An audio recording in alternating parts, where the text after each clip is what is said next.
Біздің ғалам дәл қазірдің өзінде ыдырай бастады. Қазіргі сәтте кеңістік үздіксіз кеңейіп жатыр.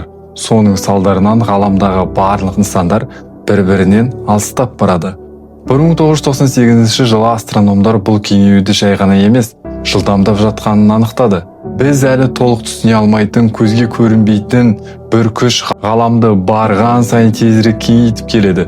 Ғалымдар бұл құбылысты қараңғы энергия деп атайды. Егер қараңғы энергияның әсері күшейе берсе, бір күн ол ғаламдағы барлық басқа күштерден басым түседі.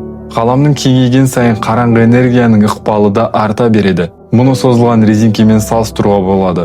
Бірақ айырмашылығы, резинке кейін қайта жиналады, ал қараңғы энергия керісінше кеңістікті тоқтаусыз соза береді.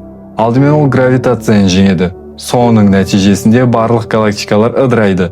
Одан кейін күн жүйелері мен ғаламшарлар жойылады. Соңында бұл үдеріс атомдардың ішіне дейін жетіп, затты біртұтас етіп ұстап тұрған байланыстарды бұзады.